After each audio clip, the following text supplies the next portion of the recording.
Krishna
Vasudevaya কৃষ্ণায় বাসুদেবায় হরয়ে পরমাত্মনে হরয়ে পরমাত্মনে প্রণতক্লেশনাশায় প্রণতক্লেশনাশায় গোবিন্দায়ে নমো নমঃ গোবিন্দায় নমো নমঃ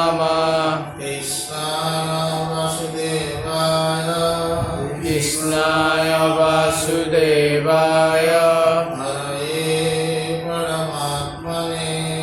হরয়ে পরমাত্মনে প্রণতক্লেশনাশায় প্রণতক্লেশনাশায় গোবিন্দায়ে নমো নমঃ গোবিন্দায় নমো নমঃ কৃষ্ণায় বাসুদেবায় কৃষ্ণায় বাসুদেবায় হরয়ে পরমাত্মনে হরয়ে পরমাত্মনে প্রণতক্লেশনাশায় অনন্তক্লেশনাশায় গোবিন্দায়ে নমো নমঃ গোবিন্দায় নমো নমঃ কৃষ্ণায় বাসুদেবায়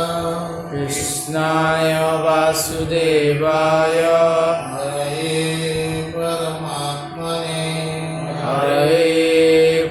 পরমাত্মনে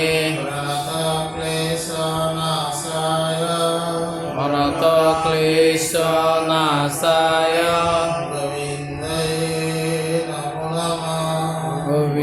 গোবিন্দায় নমো নমঃ কৃষ্ণায় বাসুদেবায় হরয়ে পরমাত্মনে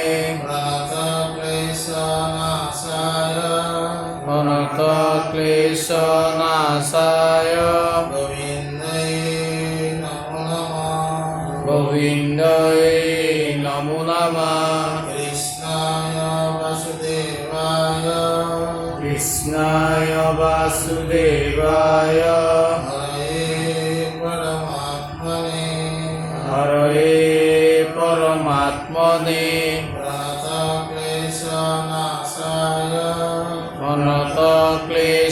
অনন্তক্লেশনাশায়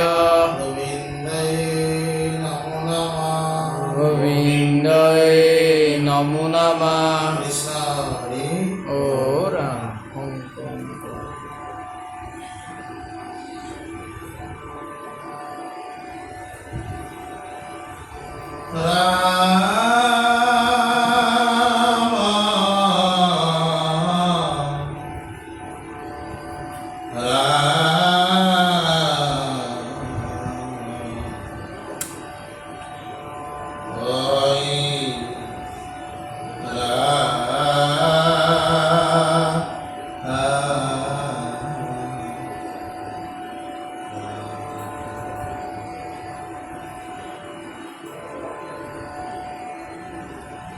পরম শ্রদ্ধায়ে জিতু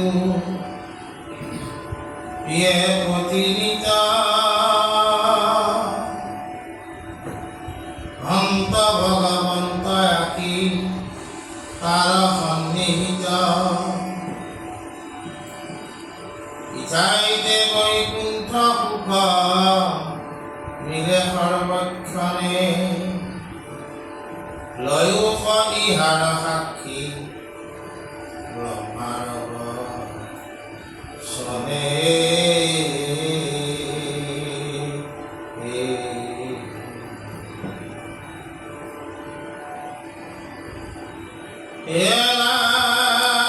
কৃষ্ণগত বিনা অন্ত সৃষ্টি কর হিবু মহত্ব তোমার ভকত তজুপদ পঙ্কজৰ সুগন্ধ যশক ভৱনগত ৰাখে দিয়ে কৰ্ণপথ কৰ্ণৰ পথক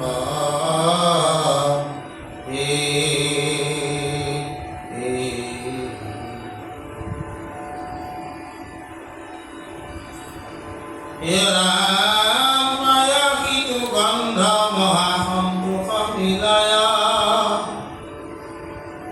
কৰ্ণৰন্ধ ভৰি সুখে সদায়ে শুনায় কথা ৰস পায়া বিষয়ক পৰিহৰে মহাভক্তি ভাৱে তজু শৰণক ধৰে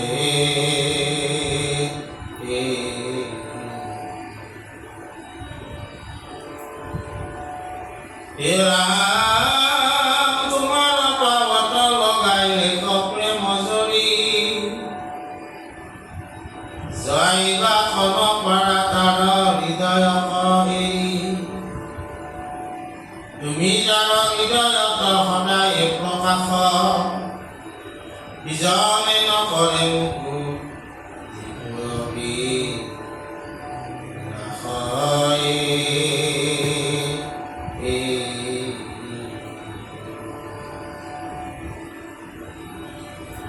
হে ৰাম পৰম কীৰ্তাৰ্থ হৈলা কিন্তু মহাজন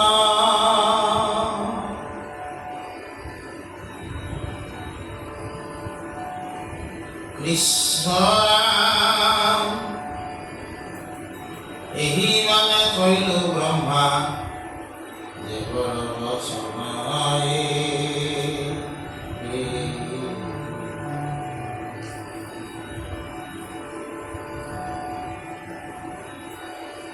তাৰমানে কি কৈছে আজি আমাৰ ৰত্নাৱলী যে তোমাৰ ব্ৰহ্মাই মানে ভগৱন্তক কৈছে তোমাৰ মহিমাটো আমি বুজি নাপাওঁ তোমাৰ ভক্তসকলৰ মহিমাও আমি বুজি নাপাওঁ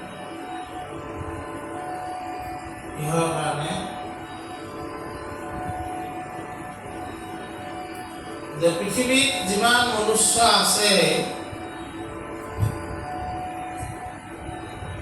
সেই মনুষ্যসকল কাম ক্ৰোধ লোভ মোহ মদ মাৎসৰ্য এই ছয় উৰ্মিৰ বহুত তল আৰু ওপৰ হৈ আছে কিন্তু তোমাৰ যিবিলাক ভকত আছে সেই ভকতসকলে এই ঘোৰ পৰা হাত সাৰি থাকে কিহৰ কাৰণে যে তেওঁলোকে সদা সৰ্বদা ভগৱন্ত স্মৰণ শ্ৰৱণ কীৰ্তন কৰি পৰম কৃতাৰ্থ হৈ থাকে আৰু তেওঁলোকৰ কৰ্ণ সদায় ঈশ্বৰ কথা বাজি থাকে কৰ্ণ পথে হৃদয় ভকতৰ হিয়াত প্ৰৱেশ কৰি আতিশয় দূৰহন্ত তাৰ দূৰতো বিদূৰহন্ত তাৰ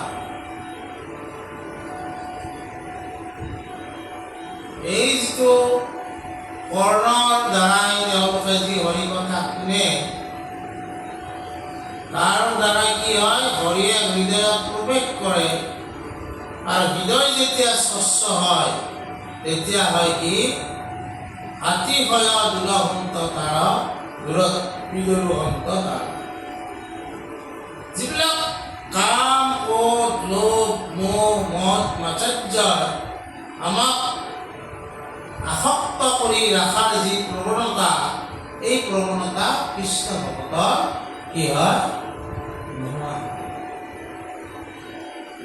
আৰু যিটো সাধাৰণতে কি দেৱতাসকলেও ত্যাগ কৰিব নোৱাৰে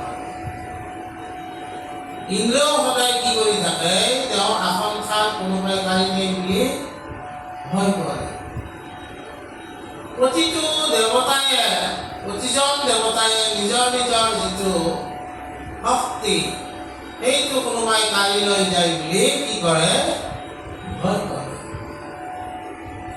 কিন্তু ভকতে ভয় নকৰে কাৰণ ভকতাই কি কৰে, কাম, ক্ৰোধ, লোভ, মোহ, মদ, মাৎসৰ্য এই ৰূপীবিলাকৰ পৰা তেওঁলোকে কৃষ্ণৰ যি কথা শুনে সেই কথাই তেওঁলোকৰ হৃদয় পৰিষ্কাৰ কৰে। আৰু হৃদয় যেতিয়া হৃদয় যাৰ পৰিষ্কাৰ, তেওঁ কাম, ক্ৰোধ, লোভ, মোহ, মদ, মাৎসৰ্য আক্ৰমণ কৰিব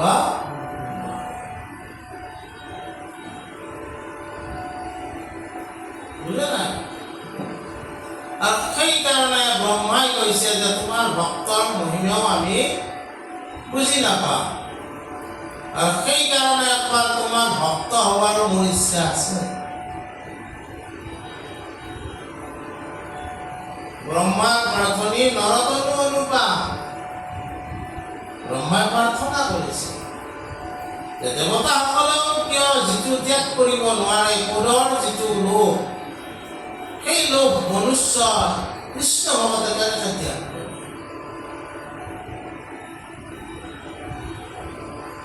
সেইকাৰণে আমাৰ মাধৱদেৱ গুৰুজনে ঘোষাত লিখিছে, যিজনে একান্ত চিত্তে মাধৱক ভজে নিতে, পুৰে মাধৱৰ গুণ গায়, দুৰ্লভ অমৃতজন ইজনে কৰিলে পান, অন্যত ৰসত আৰু ৰতি নাই। যিজনে একান্ত চিত্তে মাধৱক ভজে নিতে, পুৰে মাধৱৰ গুণ গায়, দুৰ্লভ অমৃতজন সিজনে কৰিলে পান, অন্যত ৰসত ৰতি নাই। ভগৱন্তৰ যি কৃষ্ণ কথাৰ যিটো ৰস, নাম ৰস, প্ৰিয় প্ৰিয় প্ৰিয় নাম অমৃত, মিঠা কথা কহি নমৰা চিত্ত। আমাৰ ঘোষাবিলাকত ভাঙি দিয়ে, প্ৰিয় ৰে প্ৰিয় ভাই, নাম ৰস প্ৰিয়। এই নাম ৰস যেতিয়া তেওঁ পান কৰে, তেওঁৰ অন্য কোনো ৰসতে ৰতি নোহোৱা হৈছে। গতিকে ব্ৰহ্মাই কৈছে কি, যে তোমাৰ ভকতবিলাকৰো মহিমা আমি আমাৰ দৰে ব্ৰহ্মাপত্য সৃষ্টিকৰ্তা ব্ৰহ্মায়ো কৃষ্ণ ভকতক তেওঁতকৈ ওপৰত বুলি কৈছে।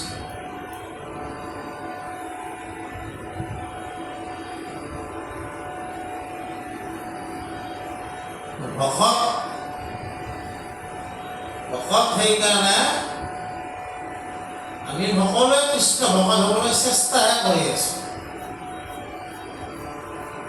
ভকত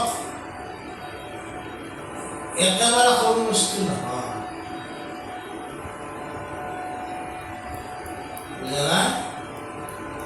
ভকত বুলি কওঁতে আমি কি বুজো, যে সাধাৰণতে আমি নামঘৰত গৈছো, যদি চেলেং চাদৰ আৰু আমি কি লৈছো, গামোচা লৈ 3 বস্ত্ৰ, এইবিলাক লৈ আমি ক'ত গৈছো, নামঘৰত গৈছো, তাতে নাম গাইছো, আৰু নিজকে কি বুলি পৰিচয় দিছো, মোৰ ভকত বুলি দিছো। আৰু ভকত হোৱাৰ কাৰণে আমি কিছুমান জাগাত কৃষ্ণ ভকত বুলি কিছুমান কথা দাবী কৰিছো।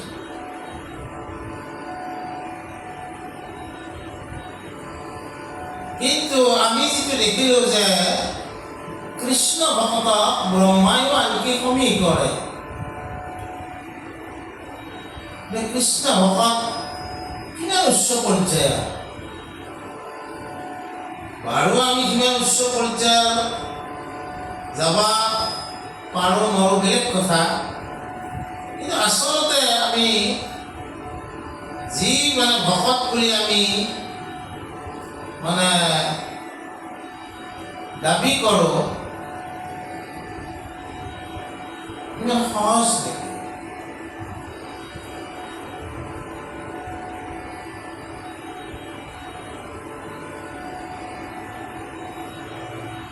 আমি অকণমান নামঘৰৰ লগত বেছিকৈ জড়িত হ'লে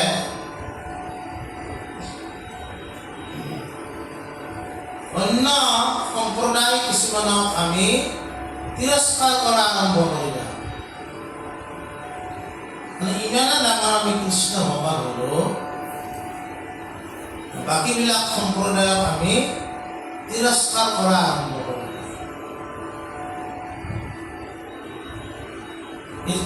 আমি কাৰ কাৰণে আজি কৃষ্ণ ভক্তিৰ সোৱাদ পাইছোঁ? মহাপুৰুষ শংকৰদেৱৰ কাৰণে। মহাপুৰুষ শংকৰদেৱে আমাক কৈছে যে গাছৰ গুৰিত পানী দিব লাগে আৰু আগ পাতক ঠিক কৰিব লাগে বুলি কৈছে নেকি? আমি কৃষ্ণ ভগৱানক মাজে মাজে ঠিক কৰা।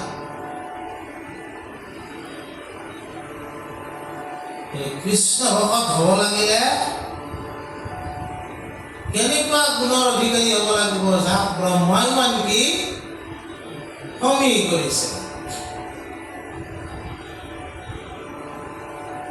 সাধাৰণ ভাষাত আমি কৈছোঁ, গাছৰ গুৰিত পানী দিব দিছে মহাপুৰুষ শংকৰদেৱে, আগ পাতত ঠিক কৰিব পাৰিছে নেকি? কিন্তু আমি ভুল কৰোঁ। অতি শংকৰী হ'ব যাওঁ আমি। মহাপুৰুষ শংকৰদেৱে আমাক তেনেকুৱা হ'বলৈ দিয়া নাই। কোনো ভক্তিত মানে কি? ভক্তিত আচলতে বিনম্ৰতা ভক্তিৰ এটা বৈশিষ্ট্য।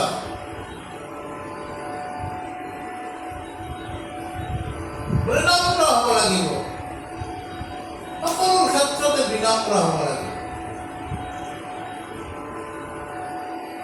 আমাৰ আগে চিঠিবিলাকত, বেদ চিঠিবিলাকত খুব ভাল শব্দ এটা লিখিছিলে, সবিনয় নিবেদন। সবিনয় কেনেকুৱা বিনম্ৰতা, য'ত সৎ, শব্দটো সৎ বুজাইছে। এই বিনম্ৰতাত কোনো এক্টিং থাকিব নালাগে, ই সঁচা বিনম্ৰতা হ'ব।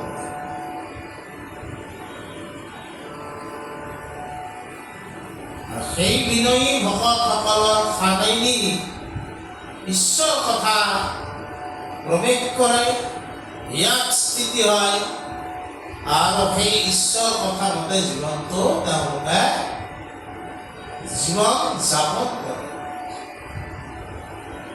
তেনেকুৱা ভকতক ব্ৰহ্মাই কি কৰিছে? নমস্কাৰ কৰিছে।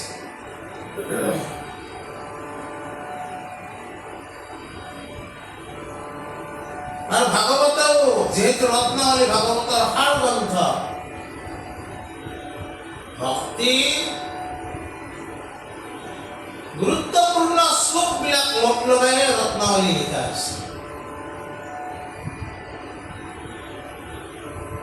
বিষ্ণুপুৰী সন্ন্যাসী ভাগৱতৰ ভক্তি বিষয়ক গুৰুত্বপূৰ্ণ যিবিলাক শ্লোক, তাক সংকলন কৰি পেলাই ৰত্নাৱলী গ্ৰন্থ লিখিছিল। প্ৰতিটো শ্লোকতে তেওঁ ৰত্ন বিচাৰি পাইছিল। এই ৰত্নাৱলী কি কৰিব লাগে? আমি কণ্ঠস্থ কৰিব লাগে।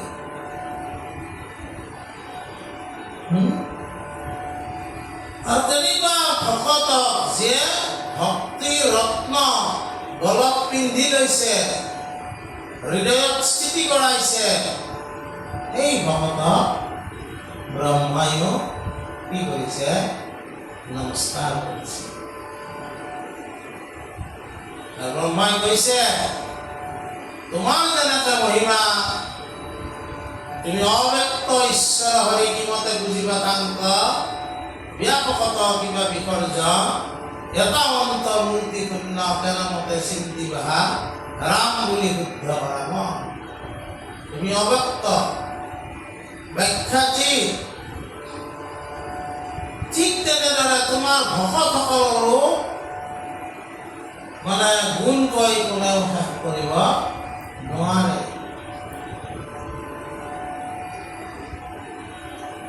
ৰূপ ৰস গন্ধ স্পৰ্শ শব্দ পঞ্চ তন্মাত্ৰ, এই তন্মাত্ৰবিলাকে আমাক বিভিন্ন ক্ষেত্ৰত লৈ যায়। ৰূপ ৰস গন্ধ স্পৰ্শ শব্দ, কিন্তু তোমাৰ ভকতসকলে তোমাৰ কথা শুনি এইবিলাকৰ পাকত নপৰে।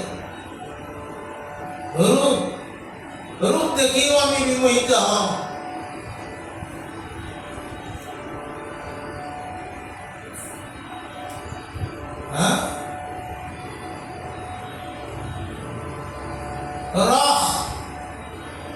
ৰসে এনেকে ক্ৰিয়ান্বিত হয় যে টেঙাৰ কথা ক'লে জিভত পানী আহি যায়। আৰু ৰস আছে বহুত সাহিত্যত, নৱৰস, সাহিত্যই নৱৰসৰ কথা কৈছে।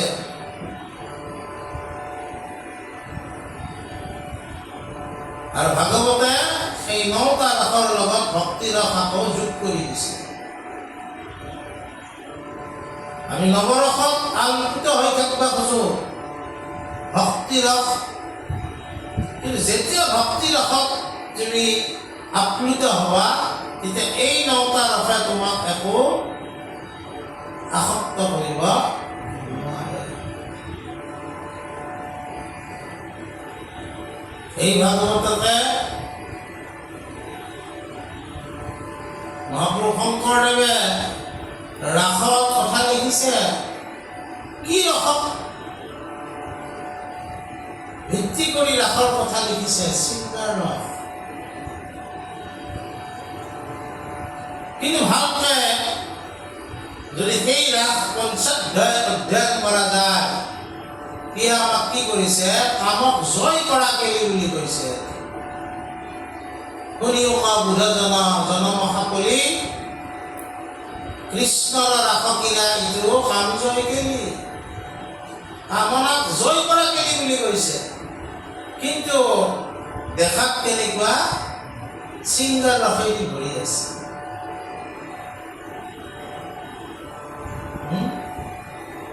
গন্ধ,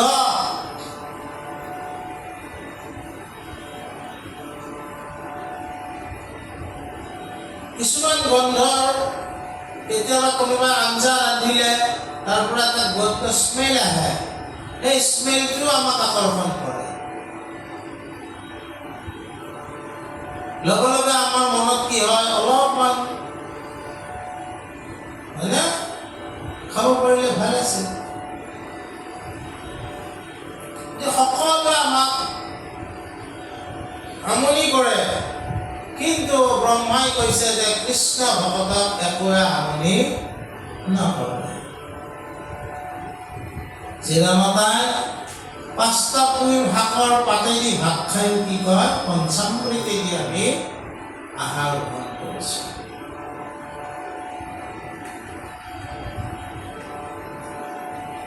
কৃষ্ণ ভকতসকল এনেকুৱা যে যি মুক্তিৰ কাৰণে, যি মুক্তি লাভৰ কাৰণে, নিৰ্বাণ লাভ কৰাৰ কাৰণে অহোৰহ তপস্যা কৰি আছে, যোগ ধ্যান সমাধি ধৰি আছে। আচৰিত কথা, কৃষ্ণ ভকতে সেই মুক্তিটো আশা কৰা নাই।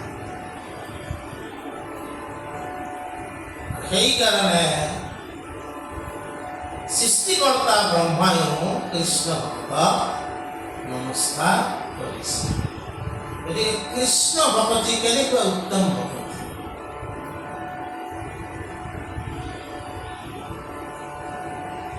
উত্তম ভকতি, এই উত্তম ভকতি মই আজি কৈ আছোঁ কাৰণে মই উত্তম ভকতিত উত্তীৰ্ণ হোৱা বুলি মই দাবী নকৰোঁ। আমি এই ভক্তিৰ স্কুলত নামহে লগাইছোঁ। আমি উত্তীৰ্ণ হোৱা নাই। আৰু যিয়ে উত্তীৰ্ণ হোৱা বুলি ভাবি আনক গালি গালাজ কৰে, তেওঁ আচলতে কৃষ্ণ ভকত হয় কি নহয় বহুত সন্দেহৰ ঠাই থাকে।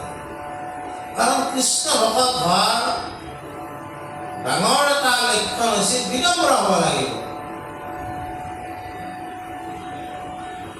তুমি এটা শুদ্ধ ধৰ্ম ধাৰণ কৰি আছা বুলি জহাই ফুৰাটো এটা অহংকাৰ। কি দৰকাৰ লাগিছে মোৰ জহাই ফুৰাক লাগি? কৰি থাকা, তুমি ধাৰণ কৰি থাকা। তোমাৰ বোলে শুদ্ধ বুলিকে জহাই ফুৰিব লাগে, এই জহাই ফুৰা স্বভাৱটো কৃষ্ণ ভকতৰ আচলতে নাথাকে। অলপ বিনম্ৰ বুজা না? এইখিনি কথাকে কয় বহুত দিনৰ পৰা আমি আজি আৰম্ভ কৰিছোঁ।